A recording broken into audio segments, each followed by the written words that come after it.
Hi, welcome back to Flipping Pages, Stirring Sauces. As I've said before, it is an unusual name for this platform, but it was born out of my love for cooking, reading, writing, and being a mother. And I would like to take this opportunity to thank those of you who have subscribed and have liked and have shared. We're continuing with the book called Spiritual Messages Channeled Through Me, written by my sister Denise Green, and is available on Amazon. And as I've said before, I will be featuring some of my secret recipes and featuring some of my own books, and maybe even throw in some fun times with my boys. Another shout out to my godson, who is about to turn 6 years old, not 7 years old. I made a mistake on that last time. He's about to turn 6 years old, and he is such a sweetheart. He has a very loving aura, and he's a very spirited, spiritual little boy, and you can just see it in the way he touches people, and the warmth that comes out of him. And missing him, looking forward to spending some time with him. And gonna pick it up here now at the afterword and the forward. And this is Denise speaking. The story evolved as it did because I trusted the tellers to lead me. Like the reader, I presume, I thought that Dreyfus was the protagonist in this story. I thought it was a mistake to kill him off so early because he was essential to the plot, when Dureni said to me, "Write it as I show it to you." I was reluctant, but two other co-authors backed him up. Therefore, I simply wrote as I was told. Not having a clue where the story would lead, being the vehicle for covering the story does not give me any more insight into where it is going than I presume it gives the reader.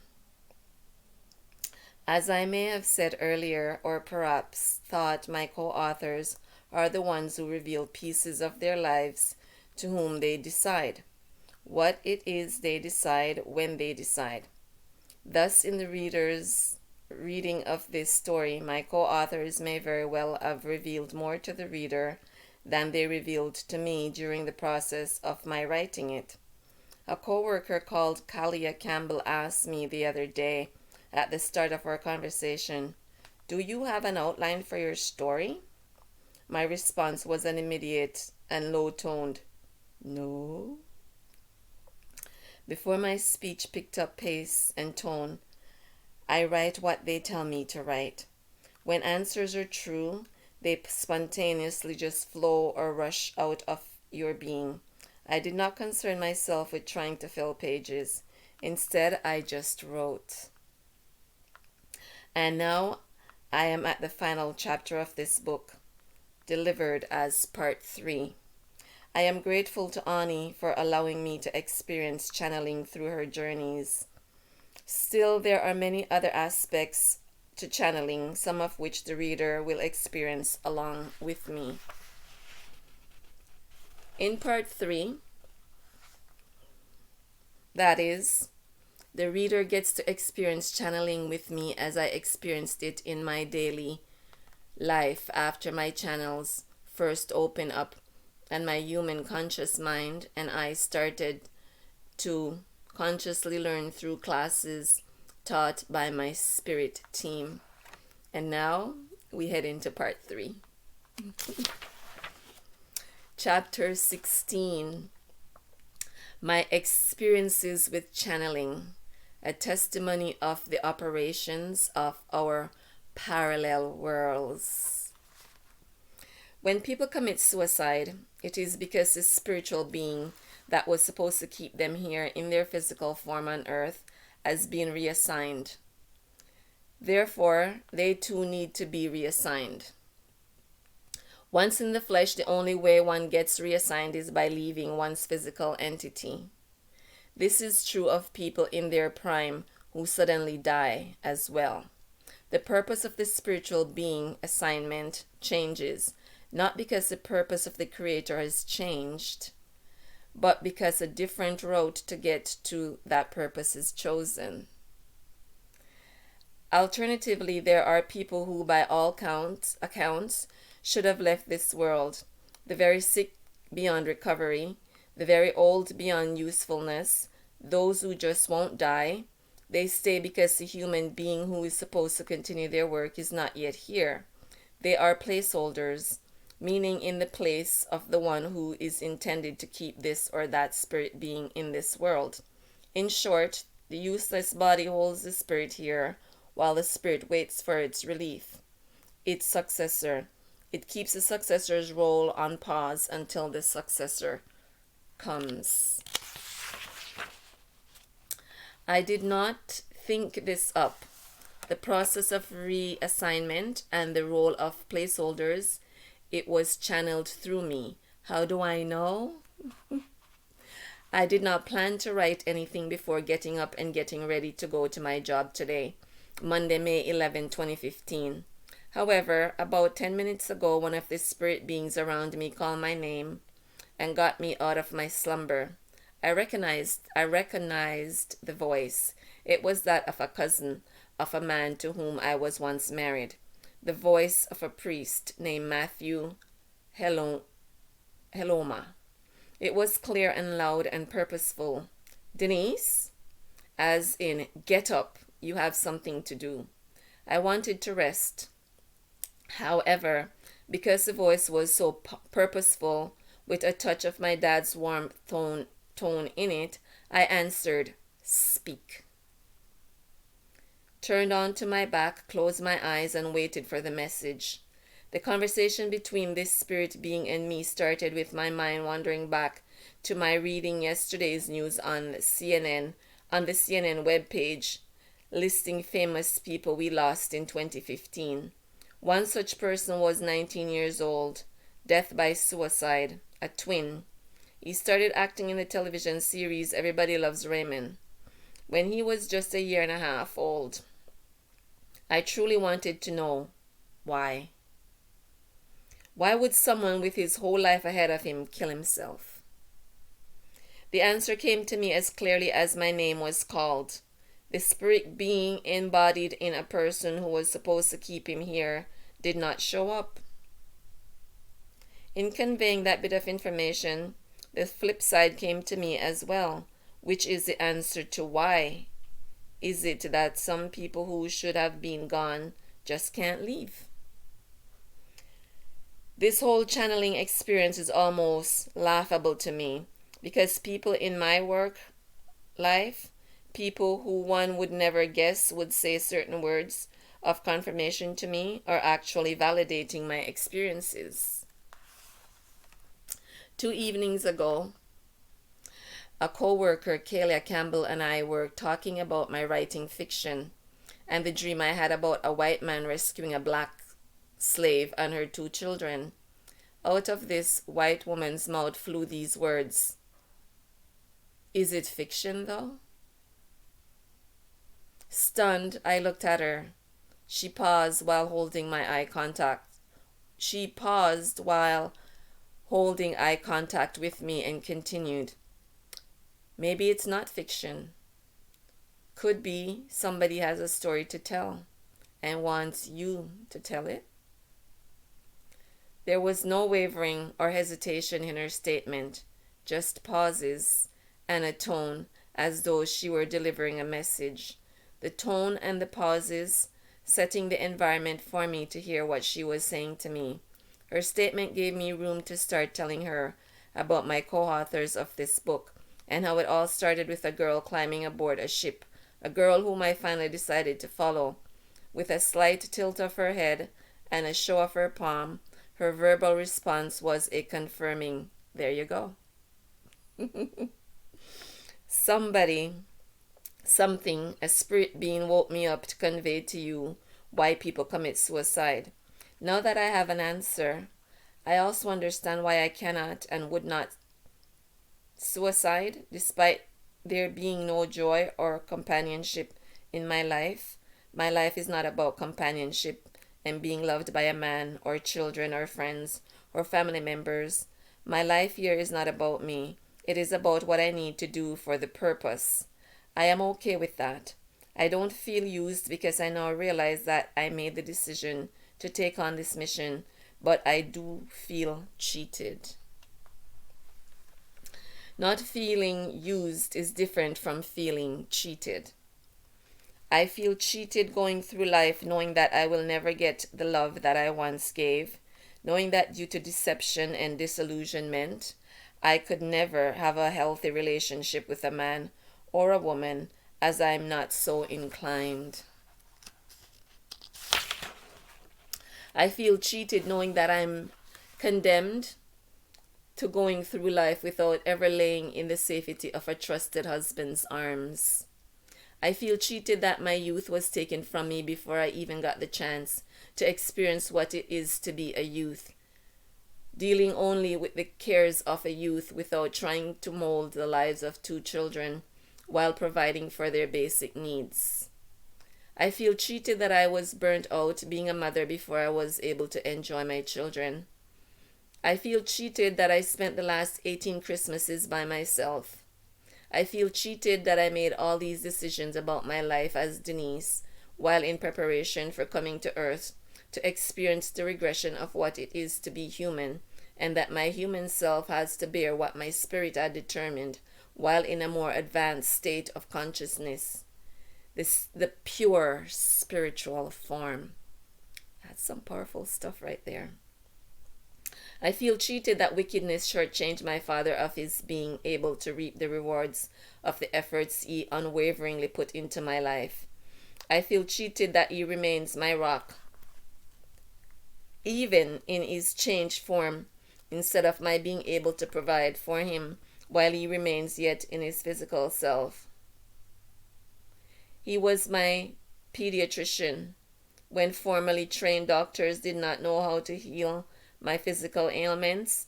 He was my 2 a.m. voice of comfort when the same wickedness that took him out of his physical self was too much for me to bear on my own.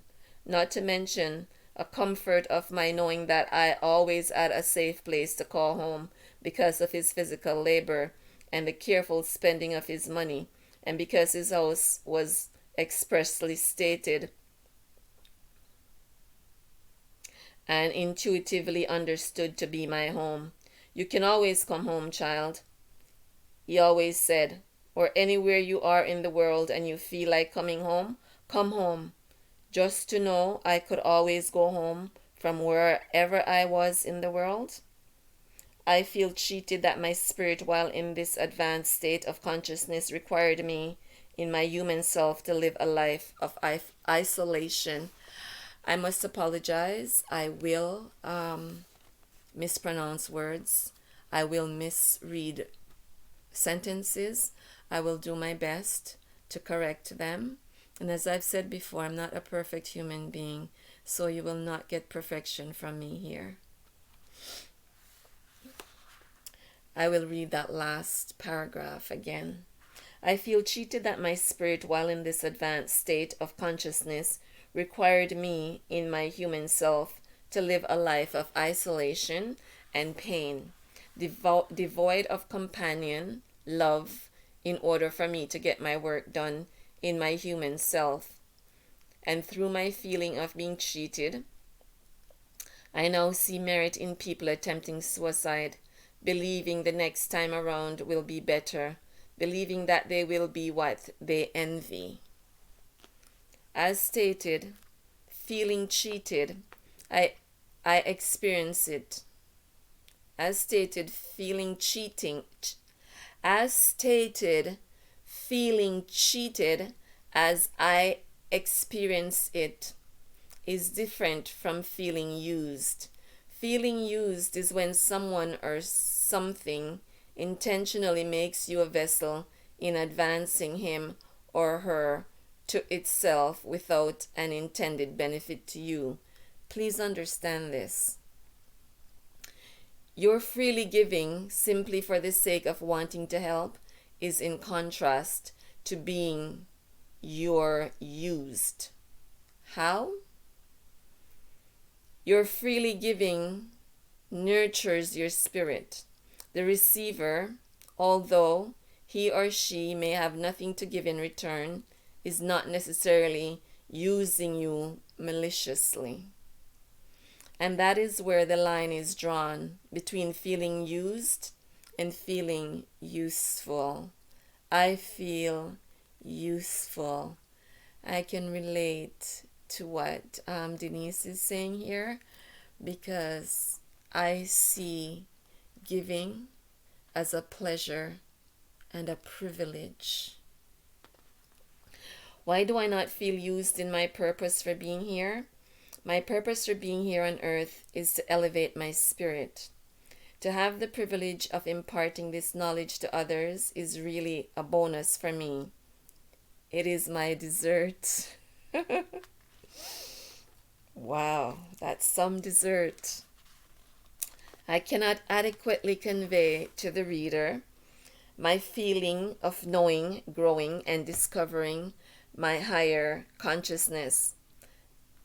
After it is in quotations, as purposely chosen to retard itself by becoming human in order to explore and expand itself using the rudimentary tool of the human self. I won't say human brain because the brain hardly has anything to do with the spirit itself. My case is nothing new, and neither is yours. The Creator has been sending spirit beings on these missions from before the time of Jesus, when he himself gave himself a body as he did me, as he did you. If we take the history of Jesus from the Old Testament to the New, in answering specific questions, who made the decision to take on human flesh? When did he make the decision to become human? How did he make the decision to become human? What was the process of his becoming human? What was his purpose in becoming human? We get deep insight into our spiritual history and the role of our physical being plays in that history. I find it quite noteworthy that we score writings set in stone, that we scour writings set in stone and on animal skin and on tree bark, trying to know our material history, but we purposely endeavor to block our knowledge of our spiritual history when we have it at our disposal as we have the air we breathe. Tarawa for that, Denise. Even pain you feel, whether physical or emotional, you feel as a result of the consciousness of your spirit. Your spirit knows the body as being wounded and therefore causes you to feel that physical as well as emotional pain. That is why when your spirit leaves your body in death or even in sleep, your body no longer feels anything. With that, let us move on to the lesson given to me on suicide before I diverted to elaborating on the difference between feeling cheated and feeling used. Expanded on during what I had intended as a final proofreading of this manuscript before its impending publication. Somebody, something, a spirit being woke me up to convey to you why people commit suicide. So why is it that some people cannot commit suicide? If you're not supposed to, not destined to leave your human body by that route, then you will not, cannot go. Your keepers showing up in your life in whatever way is to give you the reason to stay in your body. Thus, your keeper makes it impossible for you to commit suicide. Making it impossible does not prevent one from attempting, please remember this, not successfully suiciding and instead debilitating yourself in an attempt, whether emotionally, physically, or both, will only make your time here that much more miserable. And it doesn't make it any better on the other side either. The purpose of the message, connect to it. The purpose of the message then is this: connect to something here on earth other than the things of this world that you envy: money, fame, fortune, love. Connect to the real you, your spirit, so that what you may see as happiness in other people's lives will not cause you to want to dishonor your spirit's commitments by seeking to push your spirit out of your physical being, therefore causing the Creator to use another route to his purpose. Did I mention anything about easy? Is anything worthwhile easy? I cannot write about anything unless I first feel it. I could not write about envying love or fortune or fame if I did not have a desire for them. Human nature being what it is, we want those things we envy, those things. And since we cannot control the feeling of envy, we need to control what we do with the feeling. You did not come here to earth for easy. If you wanted easy, you should have not chosen the assignment of coming to earth in human form. If easy were the route to happiness, then you would never get to happiness. Forget about looking for easy and happiness and instead look for fulfillment of your spirit. How?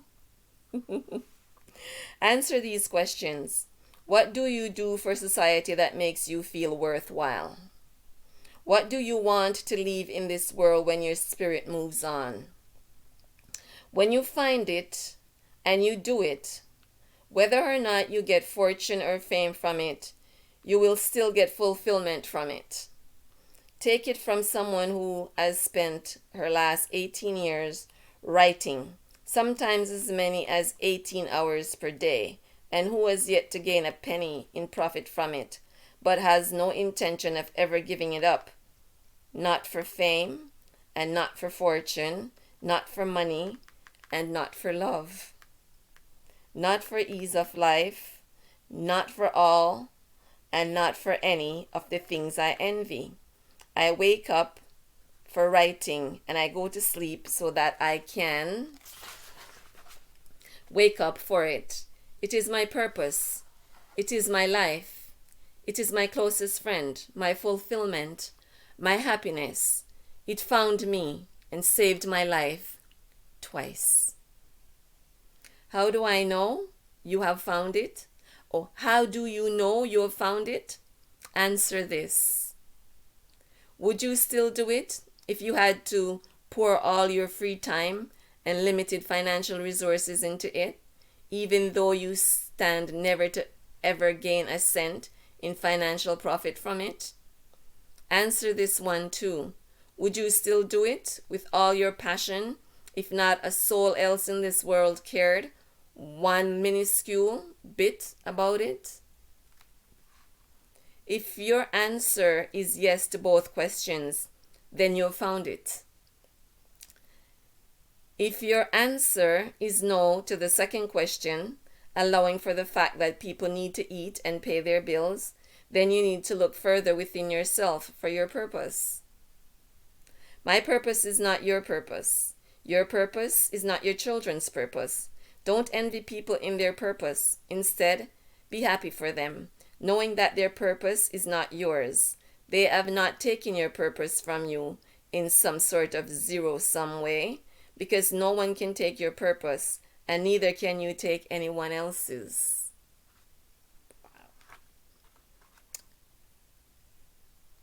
part 2 of chapter 3 of part 3, getting to know my spirit team. I need to share something with you. I stopped writing yesterday and went to work. When I got home at 2 o'clock this morning, Tuesday, May 13, 2015, I started writing again. This is okay because I would like to be able to write at least 2 pages before I go to sleep each morning. I went to sleep for about my usual 4 hours and got up and started writing again.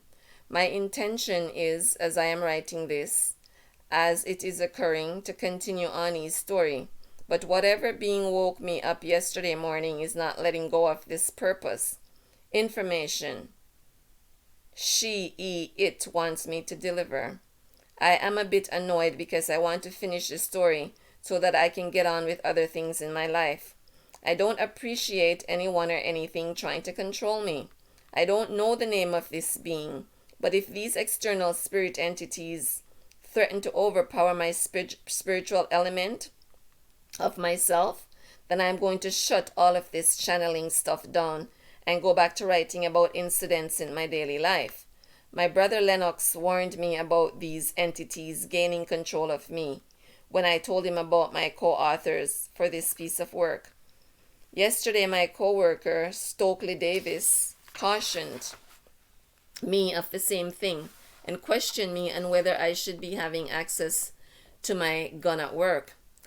I'm not concerned about doing anything harmful to anyone, including myself, as these spirit beings are not here for harmful purposes, but rather to help others in fulfilling purpose in their own lives.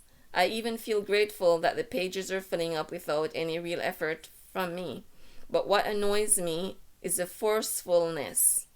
They are feeding me information one way when I would rather go another, pushing me so hard, using the voice and tone of Kim O'Neill, that I had to leave that hot water that I was about to pour on my instant coffee to come back to my computer to write more stuff about purpose. The water got cold before I got back to making my coffee.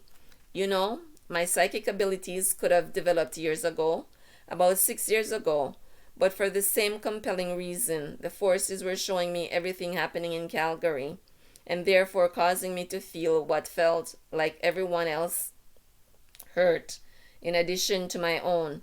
I blasted them, the forces, out of my life.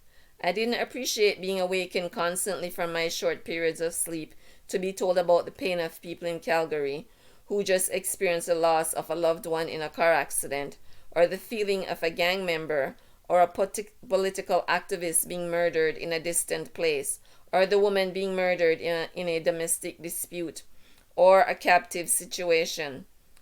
What was I to do? Go find people and say, hey, I feel your pain, or I see what is happening to you, and then what? These things are not unique to me, nor are they unique to you. Over 20 years ago, a church member, an African man named Brother Cornelius, in his message of the evening said to the congregation, when you see it, these sightings, pray for them, the people involved. You can change it. He knew about that which he spoke. Sometimes I see the torture of individual gang members, or the torturing by whatever evil that drives some people to do unimaginable cruelty to others. And all I can do is pray. Ask Hawa to give the victim peace and comfort and spiritual deliverance, because I am fully aware that there is no deliverance for the body. Yet, when I see it, which is often, and it can be at any time, I always say aloud, forbid it, Lord. In the name of Jesus, forbid it. Thank you, Lord God. Amen. I would not even know where to look for the individuals I see in agony, but God sends my spirit there sometimes, close enough for me to lay my hand on them, to offer the victims peace as they leave this world to enter into the next. Whether it be to a place in Calgary, Africa, Russia, or Mexico, God sends my spirit there to ask the torturer's spirit to have a change of heart, and to ask God himself to intervene. Yes, the part of the world where the evil is taking place is revealed along with the sight sighting. But as for how to get there, you see, there is one thing about this spirit: it always knows where it is. But as to how it got there, it does not know. As I sit in my living room writing this, I keep seeing a shadow that, out of annoyance, I've just told to show himself if he has something to say. It just told me that it had to tell me about the sightings in the hopes that you too, the reader, will follow suit and pray for divine intervention when the spirit of a tortured being beseeches you for help. I am not angry anymore, but I do have a headache. They just gave me a break. I think I will take it and not pursue Ani's story right now. Nope, no break for me, not even 5 minutes worth. I don't know if this gift of writing is such a gift anymore, or if opening up myself for channeling was such a good idea. I hope I don't become resentful of what I might come to consider a compulsion that does not give me the same therapeutic benefit that my other writings have given me over the years. That is, although my writing over the years has been a compulsion, I have found it to be quite therapeutic. In any case, I am supposed to tell you what Brother Cornelius meant when he said, "You can change it." Sometimes what you are seeing through channeling has not yet happened. I just got confirmation through my own spirit, glorifying God for this revelation to me. Everything happens in the spiritual world before it manifests in the physical world. By seeing events in the spiritual world, you can avert them by interceding. Forbid it, Lord. In the name of Allah, forbid it. Thank you, Lord. Allah. Amen. Your prayer is not in vain. When I see myself in car accidents, I pray, forbid it, Allah. In your name. Forbid it. Thank you, Allah. Amen. When I see myself losing my job, I pray, forbid it, Allah. Forbid it. Thank you, Allah. Amen. When I see my house burning down, I pray, forbid it, Allah. In your name. Forbid it. Tawada. Allah. I have seen car accidents that I have avoided through no doing of my own, except that I asked Allah to forbid it and not let me push past my obstructions to get into those accidents. Praise Allah. I have never had to start my life over as a result of a house fire. Even though less than a year ago I came home after working a 12-hour shift and found I had left my plastic electric kettle on for the entire time I was at work, with no water left in it and the lime deposits burned to powder. It never melted, and it still works. Praise Allah, the one of Israel, the one I serve, the one of Abraham, Isaac, and Jacob, the one who created my spirit as well as my physical body. Praise Allah of my life. All fires have to start with something. The curling iron, the clothes iron, the stove, faulty wiring, portable heaters, candles, just to name a few fire starters. So while I did not pray about the kettle not starting a fire in this specific incident, I left my house in the hands of Hawa and asked him to protect it wherever I see it on fire. I keep saying Hawa because it loosely translates to the framer, the shaper, the giver of breath. And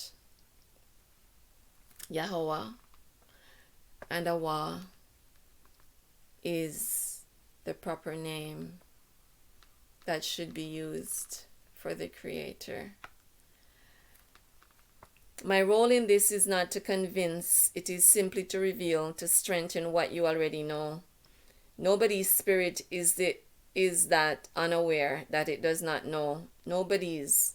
Despite the cloud, that the devil pulls over your eyes, you know, and he knows you know. It is a spiritual warfare.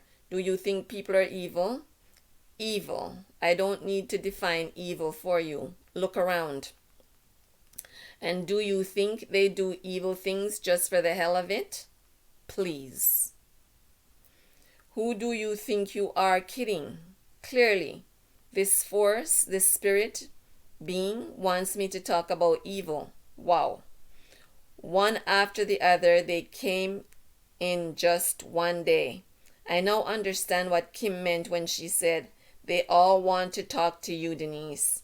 They are so excited to speak with you. The spirit being just asked me this question. Do you think people are evil and do evil things just for the hell of it? As his way of introducing what he has to say. His answer, they serve a God. They serve a God that tries to make you look and feel like a fool for serving your Creator. But your Creator has given you a safeguard against this mind game of the devil by giving you a measure of faith to make you aware of Him, the Creator. This measure of faith is your innate connection to your Creator, inseparable from the existence of your spirit, so that you know that you need not be deceived by evil. The devil is so cunning that he uses his angels to try to make you think he does not exist until he has trapped your mind and takes your spirit into his domain.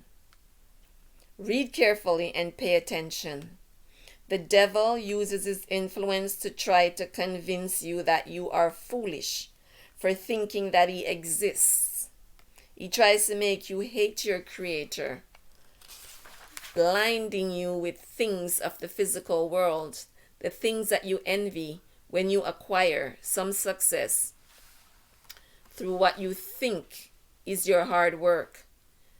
You credit yourself for it and resent Allah for putting you through all you went through to get it, which is just where the devil wants your spirit to be. Know this. Anything you have in your life, anything, if it were not for the mercy of Allah, your Creator, you would never have it. The devil does not know mercy. He cannot feel it. Anything he gives to his followers, whether knowledge, money, power, or beauty, he gives for the purpose of their destruction. Luckily for you, contrary to what scholars tell you about a cruel Old Testament God, which is why you should read and understand the Bible for yourself, your Creator, my Creator, the great eternal wonder, is a loving and a forgiving Hawa. Luckily for me, luckily for you. Otherwise, I, speaking for myself and not as a channeler, would have been the first to be thrown to the devil, evil. And if you, the reader, are honest, you would conclude the same thing about yourself. Wow. Now this guy is going to tell me about forgiveness in my own life. What about forgiveness in your own life? He asked. What a relief. He just answered, you already have. This is good. I thought he was going to pounce on me for all the people I refused to allow into my life in order to ensure they never hurt me again. But he's telling me, you already have, means they don't see a need to chastise me about letting go of my anger and replacing it with love for all those who would pull my teeth out one at a time if given the opportunity. His statement, you already have, means I don't have to seek to change any of the strained relationships I have placed at a distance from my daily life. Nonetheless, he wants me to work on my mental tensions, my anger over how my dad was kept from me in his last days here, my anger at the neglect that led to his death, my anger at justice not meted out to two evil spirits disguised as nurses who abused him and ultimately handed him over to death. As a reader, I would want more detail here, but as a writer and as an absorber of the emotions of everything I write, I cannot put the details here. The ordeal is too complicated and too painful. However, the details can be found in my book, In Memory of a Good Man. How Scarborough General Hospital Gets Away with Murder. I will add this thought. Most often, the beings who shows up to keep another here is not a loved one, as in the case of Shiny Danielle and Alia Mongolu, the two nurses at the Scarborough General Hospital who abused my father and abandoned him to death, but who showed up to keep me here to fight for justice in exposing how at least one hospital gets away with murder in a society considered by others around the world to be among the most humane. So too are placeholders. They are not necessarily holding the place of heavenly spiritual beings. The demon-filled, like Blightus Rodin, who would like to take his own life but cannot, are among evils, placeholders. My question to the spirit being talking with me, how do I work on my mental tensions? I can't wait to see how he answers that. That's it. He answers before I'm even quite done asking the question by letting go and letting Hawa. I already do that. Yes, I do. Can you believe this? Twice I answered, yes, I do. And twice he responded, no, you don't. If what he says is true, and I have no reason to doubt him, then I really do need to work on letting Awa. Can you show me how? I ask. I got an answer. He's showing you how, right now, in writing this stuff that you think is for others, to leave behind for others. You are writing it as much for yourself as you are for them. I agree. Being able to write as the agent of these beings, the things I have written in the last 2 days, are to me like scattered and forgotten mental notes that have been formatted into a crisp and neatly organized document to which I can refer when I start to envy the things I see around me and cannot have. I have come to the realization that the prayers that I pray for people in my sightings are not hopeless. He apologizing on behalf of himself and the others for pushing me so much today, but he also is telling me to humble myself and receive the messages in the order that Awa wants me to have them. The story of Baruzi and Ventiz is secondary to the message that needed to be delivered today. The story is actually the route to getting this message out, something that was told to me by yet another co-worker, Mary Engel, when I first told her about this fictional work. I too am sorry for becoming pompous in threatening to stop writing, as if that is not my purpose for my being here. He told me to include in the published version the material that I wrote about my annoyance because it will give the reader a sense of what I experienced as I experienced it for the first time in my relationship with them. It will give the reader insight into my life, that my channeling is not something to be envied. Should the reader choose to tap into his or her channeling abilities primarily for monetary gain or for fame, he is telling me that the task was given to me because I really do not care about the money that this will bring to my life, nor the fame that it will bring me. It was given to me because frills, those being money and notoriety, will merely enhance my ability to do the work that I was put here to do. That is why I had to find my way in the world financially before this part of my life manifested. He is telling me that Kim is right about my gaining financial success from this piece of work, but he adds that I am too old and too set in my ways for financial gain to make a difference in my lifestyle. In essence, the money is of no use to me. Then why give it to me? He answers, for the work. So then it is not my money. I am just the administrator of it. That is okay. I can eat only so much, and I have far more housing than one person really needs. He tells me I needed to be quiet to hear this, and that the anger with which he came was a response to my anger. So he knew that when I wrote the word annoyed, I really meant and should have written angered. He's actually smiling at the lesson I just learned, smiling as a teacher who is proud of his student who finally got the lesson after a hard fought battle to deliver it. Wow. He told me not to watch Hollywood, saying, "You're past it." He meant the lifestyle of the people I see in Hollywood.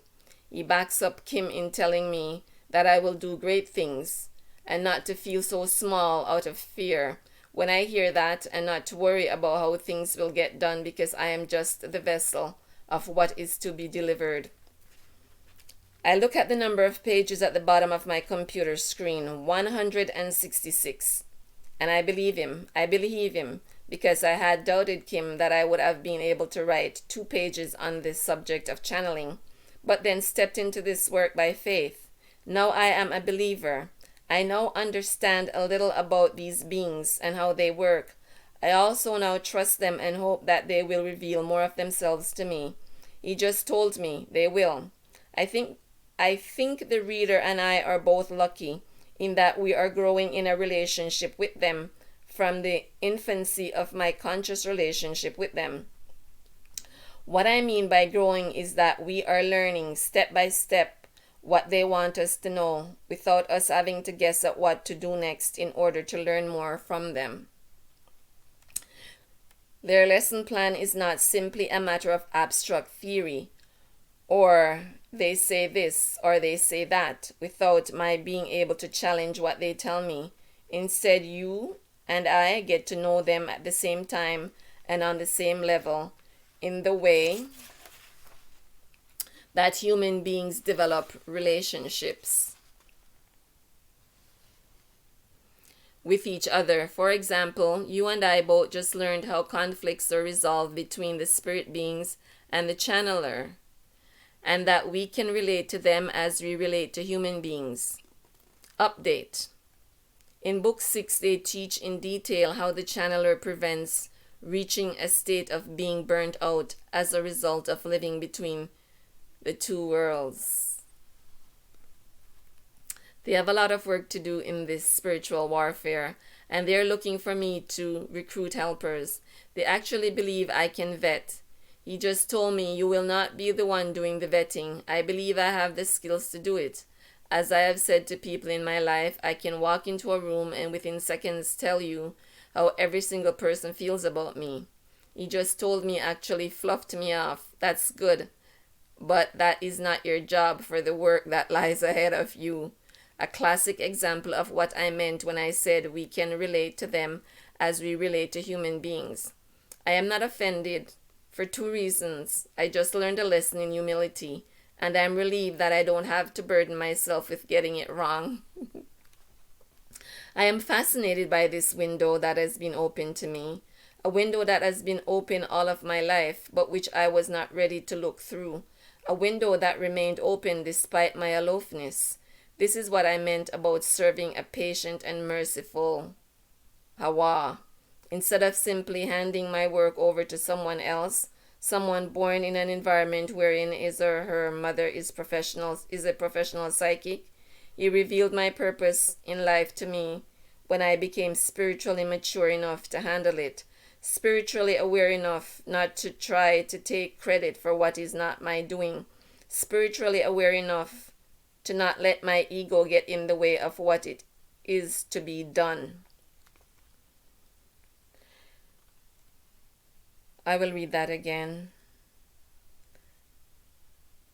I became spiritually mature enough to handle it, spiritually aware enough to not to try to take credit for what is not my doing, spiritually aware enough to not let my ego get in the way of what is to be done.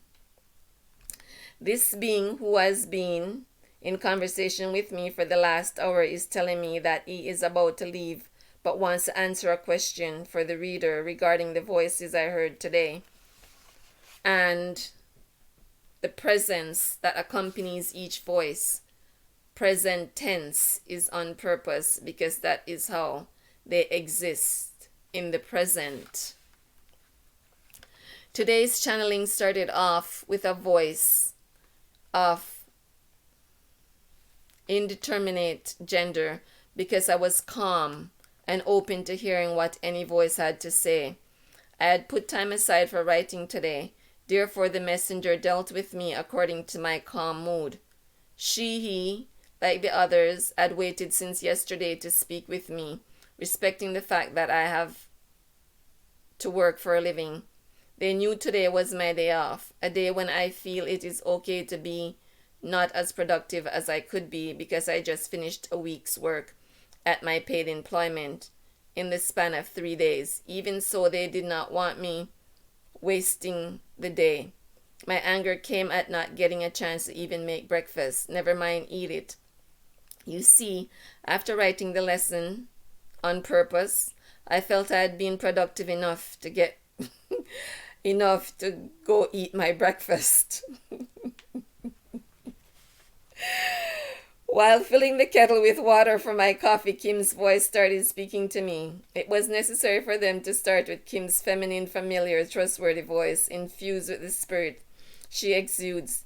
They knew I would listen to her and get back to their work that needed to be done today. I, however, felt that I could record Kim's message, then make my breakfast and get back to writing Ani's story, as I had intended when I awoke. Each time I wrote, one of my spiritual teachers instructed me and tried to get back to making my breakfast. I could hear at least 4 of them trying to get my attention. I felt they were ganging up on me while clambering over one another to get to me. I got very angry, and in response, a male's voice also got disturbingly angry and moved more towards the masculine side of my spirit where it could connect with me. Despite how I was experiencing them jostling to get at me, they were never out of order. They were always going to put in front the one who could best relate to my spirit at the time. They were trying to keep up with me, not to compete with one another for my attention. So now we both know something about how they relate to each other while working with a channeler and with each other. It is just after 4 o'clock in the afternoon. I started writing just before 7 this morning. 1 cup of coffee is all I have consumed since 2:30 this morning. Do you still think you might want to become a channeler? No, thank you. Time spent seems to have been frozen. I looked at the clock at 7, at about 8 again, at 11 when I went to make myself a cup of coffee.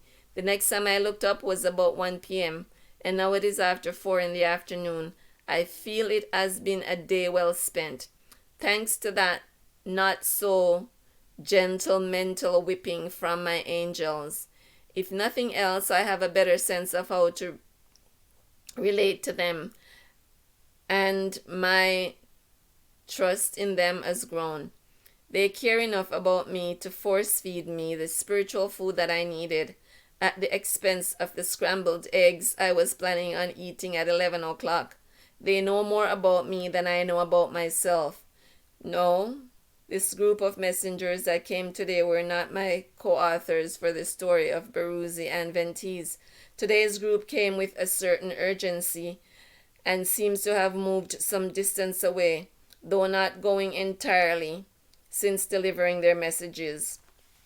I should let the reader know, since I want you to keep pace with me on this journey, that the high-pitched hollow ringing in my ears is now coming without failure about 3 to 5 minutes before the messengers start talking to me. And boy, do they talk. Wow, what a day. Time to eat.